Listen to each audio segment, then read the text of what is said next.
सेवारो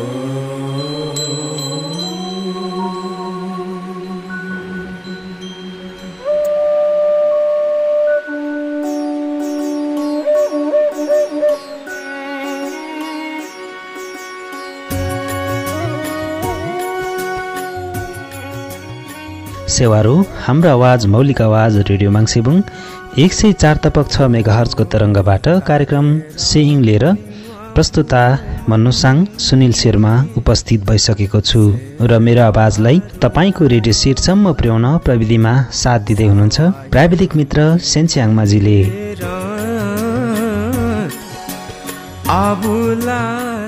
यस कार्यक्रमलाई हाम्रो official website www.radiomangsebong.org.np login गरेर इन्टरनेटको पहुँच भएको संसारको जुनसुकै ठाउँमा पनि सुन्न सक्नुहुनेछ।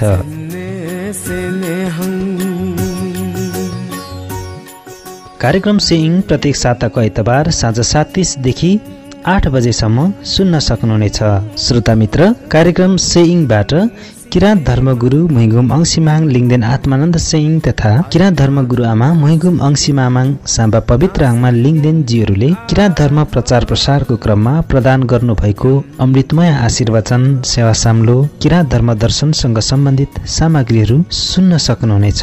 अब भने किराँत धर्मगुरु मुहिगुम अंशीमाङ लिङदेन आत्मानन्द सेइङज्यूले विक्रम सम्वत 2062 साल माघ 6 गतेको दिन किराँत हाङसाङ मुजुलुङ मङहिमको प्राङ्गणमा सावयाङ केबे वा सेवा उभौली सेवा समारोहमा प्रदान गर्नुभएको माग बेगर हाङ हुँदैन भन्ने अमृतमय आशीर्वचनको बाँकी अंश संसारलाई सुन्दर फुलबारी बनाउने परिकल्पना गरेको छु भन्ने अमृतमय प्रवचन तथा आशीर्वचन संग्रहबाट।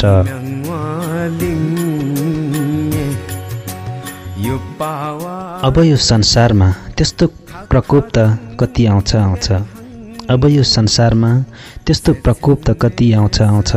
यहाँनिर हावाको प्रकोप भिन्नै रूपले आउँछ, भूकम्पको प्रकोप बेग्लै रूपले आउँछ, उतातिर मान्छे मारामार गर्ने प्रकोप झन बढेर आइराखेको छ। संसारमा यस्तो भइरहेको छ। यस्तो परिस्थितिमा भोलि शान्ति गर्ने यही किराँत धर्म मात्र हुन्छ। यो मागले हिजो नै लिएर आइसकेको छ।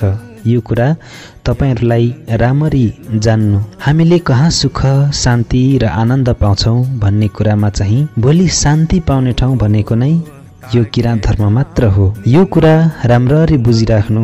अहिले हामीले भन्दाखेरि त एउटा जंगलमा गीत गाएको जस्तो मात्र हुन्छ होला, तर त्यो होइन।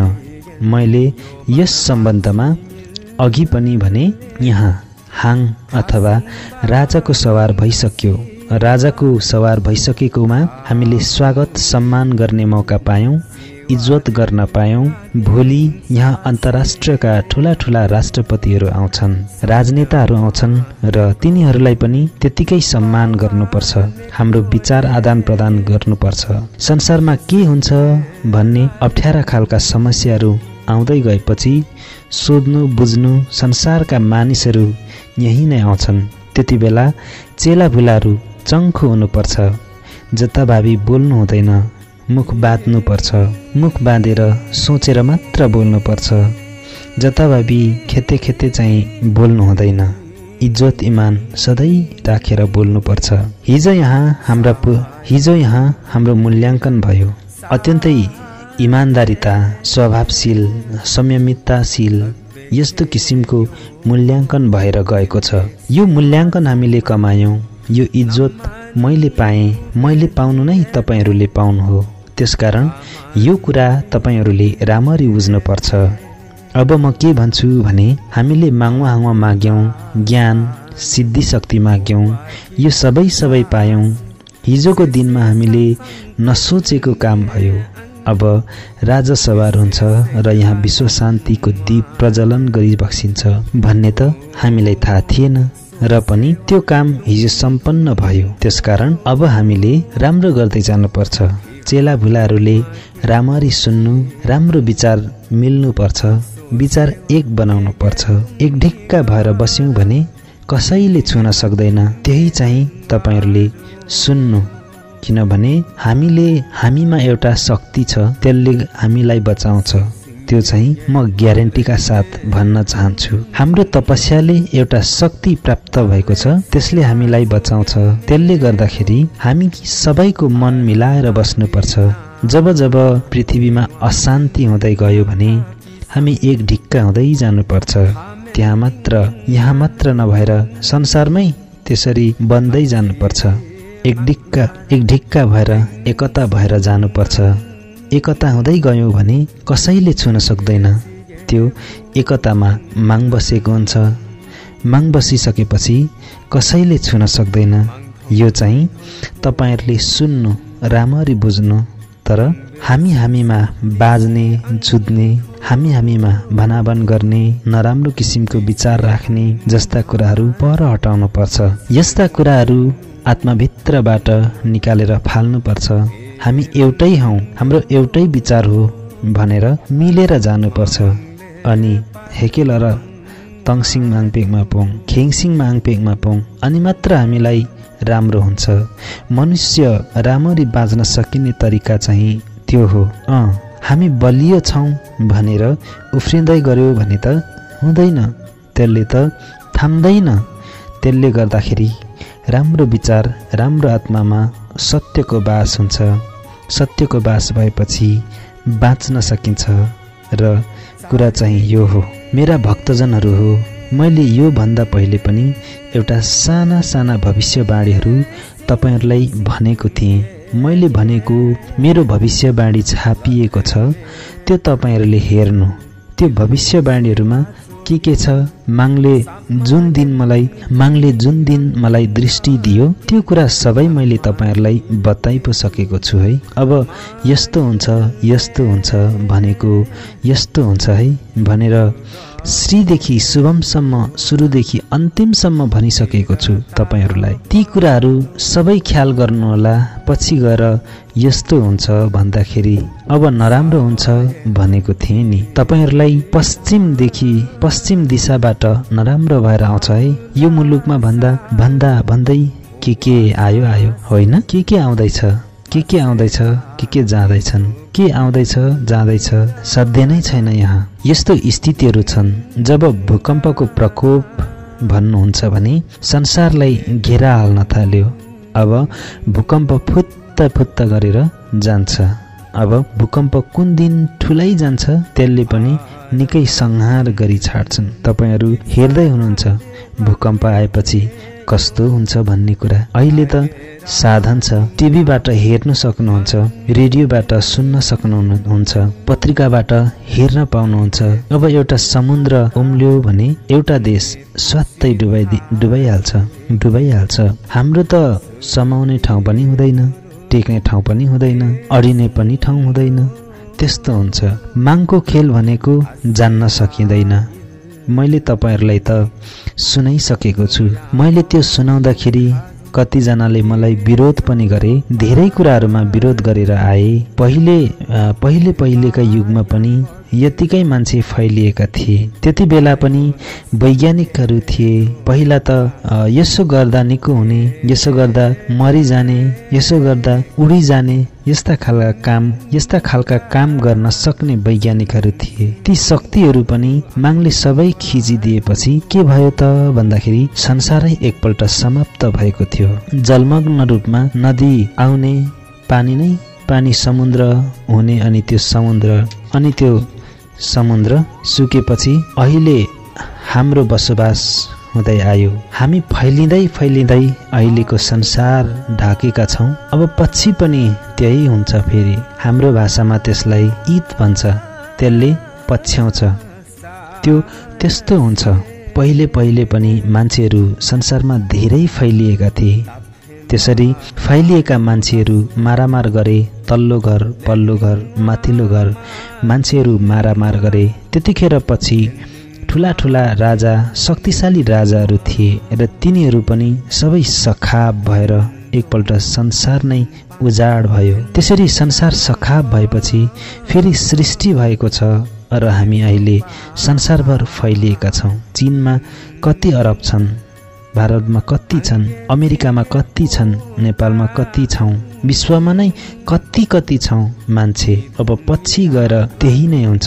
त्यो कसरी हुन्छ भन्ने कुरा त्यहाँको समुद्र उम्लिन्छ अनि स्वाट्टै डुबाइदिन्छ। अर्को ठाउँको समुद्र उम्लिन्छ अनि स्वाट डुबाइदिन्छ। यसरी सखाप हुँदै आएपछि फेरि उजाड हुन्छ अनि फेरि जङ्गल सुरु हुन्छ अनि अलिअलि गरेर मान्छेहरू, बाँचेका मान्छेहरू फैलिँदै जान्छन्। त्यसरी नै संसार भरिन्छ।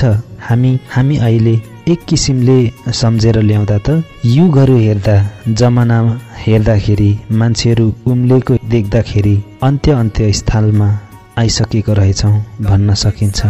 तर यो चाहिँ त धर्मले मात्र बचाउँछ है। यो कुरा तपाईहरूले साह्रै जान्नुपर्छ है। धर्म मध्येमा पनि अरू धर्महरू त थुप्रै छन्। हामी धार्मिक सहिष्णुताको आधारमा विश्व धर्ममा पनि हामी उभिएका छौँ। तर यो किराँत धर्ममा चाहिँ एउटा शक्ति अडेको छ, त्यसले पछि बचाउँछ। यो चाहिँ सुन्नुहोस्। तर हाम्रो गुरुले हामीलाई बचाउने रहेछ भनेर नसम्झिनुहोस् नि। एउटा शक्ति छ त्यस्तो खालको, त्यसले मानवलाई बचाउँछ। यो कुरामा तपाईहरूले विश्वास लिनुहोस्। अब संसार त यति मात्र होइन, यहाँ चिरफार हुन्छ, के हुन्छ के। अब यहाँ के हुन्छ के यहाँ जान्नै सकिँदैन। यस्तो खालको स्थितिहरू आउँछन्। त्यसले गर्दाखेरि म चाहिँ के भन्छु भन्दाखेरि धर्मावलम्बीहरू सद्विचार लिएर सद्भावले ओतप्रोत भएर एक ढिक्का हुँदै जानुपर्छ। मैले तरिका यही मात्र सिकाएको छु। मैले अरू केही पनि सिकाउँदिनँ। त्यसमा पनि विभिन्न कुराहरू मान्छेले भन्लान्, त्यो कुरा म जान्दिनँ। तपाईहरूलाई धर्मावलम्बी जो हुनुहुन्छ, तपाईँहरू एक ढिक्का हुँदै जानुपर्छ। हामीले जप गर्न सिक्नु पर्यो, ध्यान गर्न सिक्नु पर्यो, माङको उपासना गर्न सिक्नु पर्यो, व्रत गर्न सिक्नु पर्यो। सबै सिक्दै गएपछि तान्दी माङिले आनाङ आधैकाङ चाहिँ त फेरि राम्रो हुन्छ। अब यहाँ त अचम्म पो हुन्छ त। अब 1-2 वर्ष पछाडि यहाँ विश्वका मान्छेहरू आएर हामीलाई सोध्छन् है, तपाईहरूलाई सोध्न आउँछन्। यो कुरा त आज मैले मात्र होइन, महागुरुले पनि त्यही भन्नुभएको छ। तान्दी सेन गेम्लातिर हेर्नेम्म थिके बात मेरो भन्नुभएको थियो। अब सोध्ने दिन त आइसक्यो। अब विश्वकै मान्छेहरू यहाँ आएर हामीलाई सोध्छन्। त्यति बेला आखे पापमा हेनाङ चेङमा पोखेको अनि आर सेन आमलाप यो कुराहरूको बारेमा बुझ्ने भाषामा मैले मिलाएर जानुपर्नेछ। संसारमा ठुलो मामला आइपर्छ, झगडा हुन्छ। त्यसलाई चाहिँ मैले मिलाउनु पर्ने दिन आउँछ। त्यति बेला म निकै बुढो भइसकेको हुनेछु। त्यो मामला मिलाइसकेर गइन्छ पनि जस्तो छ, बिदा हुनु पर्ला जस्तो लागिरहेको छ। त्यसकारण यो मोटामोटी कुराहरू तपाईहरूको जिन्दगीमा र ज्ञानमा सिउरी राखेको हुँ। निसिकपा ओकेमा युङमारो। अब यहाँ त हामी के देख्छौँ, विचित्र देख्छौँ। हामीले देख्न थाल्यौँ नि, यता मार्यो उता मार्यो, फलाना ढिस्का के ढिस्का, त्यो कुरा होइन। हामी शान्तिवादीहरू चाहिँ एक ढिक्का हुँदै जानुपर्छ। आङ्गा भनाइ हेनवारो। संसार भनेको कस्तो छ भने तान्दिक आछिन्दान यम्बा केरेके मेहे थक मेहे हेक्याङ आनी चुचुक पहाग आम्भेङ आमसेप मेम्बी हेल्ले जोगोले अनि केरेक जम्मै एक ढिक्का पोङमाङ पेगमा पोङ छुन सक्दैनन्। त्यस्तो किसिमले एउटा वातावरण सिर्जना गरेर हामी बस्नुपर्छ। हेकेलरक जोग्याप चोकसिङमाङ पापमा कोतुङ सिङबारो अङ्गा। किनभने तपाईँहरूले यो कुराहरू सुनिराख्नु भएको छ, तपाईँहरूलाई भनिरहेको छु र आनी हृदय आत्माभित्र सिक्नुपर्छ। निगु आवान चाहिँ एकदम सफा सुग्घर राख्नुपर्छ। कोही जालझेल गर्ने होइन, कोही असत्य बोल्ने होइन। हामी भित्र एकदम सत्यमा हिँड्नुपर्छ। त्यसले हामीलाई बचाउँछ। किनभने मागिनले निगुवा इतुले हातले ध्यान बिमायान्दु त्यही ठाउँलाई जगाउँछ। संसार निपेकपा डुबी जाने वा सांघिक ठाउँ त जोगाउँछ। त्यसकारण त्यो तरिकाले हामी बाँच्न सिक्नुपर्छ। थेलाङ मेदक्तुन तान्दिया छिन्दान थे खेप्सुङ थे पातुङबे केलरी बिला कयो कानुनी ल्याङ मेदक्तुन राजा बासाङ हेनाङ कस्तो के हुने हो। अब यम्बा राष्ट्रपतिहरूलाई मेन्दक्तुन बलियो हुँ केलभाङ मेन्दक्तुन आइन्दान्दिक अमेरिकन संसारबा बलियो आल रयौँ वा आर हेलाङ मेदक्तुल्लो उन्छन् हावान थाङ्गुङ फुआङ फु मुतुल्ले काबो यान्दुङ। अब यस्तो पो हुन्छ त। अनि यो भनेको त माङले सृष्टि चौगुबा।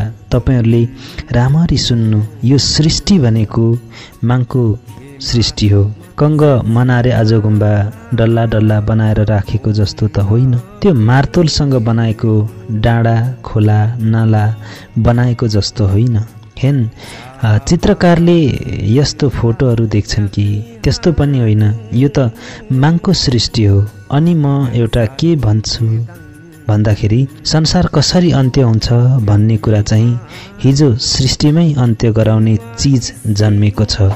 त्यही कारण संसार सृष्टि पनि हुन्छ अन्त्य पनि हुन्छ। त्यस्तो एउटा चिज हो, हिजो नै जन्मेको छ। लछा खेसेवा एकदम्बा तान्छो बा एकदम्बा लोकलवा हो हेल्लेग नामिन्नाङ स्वाट्टै लरुदेसु खेसेवा नाङ लरुदेसु हेक्याङ कुहङे ना चुप चुप लापे खेल्ले खाम्बिक मान्नाङ स्वाट्टै केलबा लाग्दैछु हेक्याङ्ग लरुदेसु हेक्याङ कुहङ चुप लापे। त्यस्तो एउटा चिज छ जो कुरा वैज्ञानिकहरूले त देखिसकेका छन्, तर यो कुरा उनीहरूले प्रचार गरेका छैनन्। त्यो कुरा हामीलाई थाहा छ। हेन खेसेबा यम्बा यम्बा मेव मेम्बी यो आकाशका पृथ्वी भन्दा ठुला ठुला ताराहरू हुन्छन्, त्यसलाई पनि सट्ट सट्ट चाटी पठाउने एउटा अर्को तारा जस्तै नै छ। त्यो चाहिँ भुमरी जस्तो ठुलो हुन्छ। त्यो कुरा हामीलाई थाहा छ। यो घुम्दै जान्छ र भित्र लुकिजान्छ। त्यो चिज पनि यो पृथ्वीमा आउँछ कि भनेर वैज्ञानिकहरू विचार गर्दैछन्। मलाई पनि त्यस्तै लागिरहेको छ। यहाँ आउनुभएका भक्तजनहरू धेरै पढे लेखेका हुनुहुन्छ, MA डिग्री हासिल गरेका हुनुहुन्छ होला, डिग्री गर्ने डाक्टर गर्नेहरू हुनुहुन्छ होला। तपाईँहरूले पनि यो कुरा खोजी गर्न सक्नुहुनेछ, भेट्न सक्नुहुनेछ। तर वैज्ञानिकहरूले भनेका छैनन् है।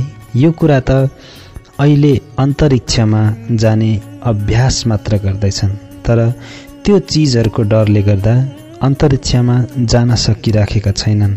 यस्तो चिज त हिजो सृष्टिमै भइआएको छ। त्यस्तो कुराहरूले त शान्ति केले मात्र गर्छ भन्दाखेरि धर्मले मात्र शान्ति गराउँछ। धर्म बाहेक अरूले त शान्ति हुँदैन।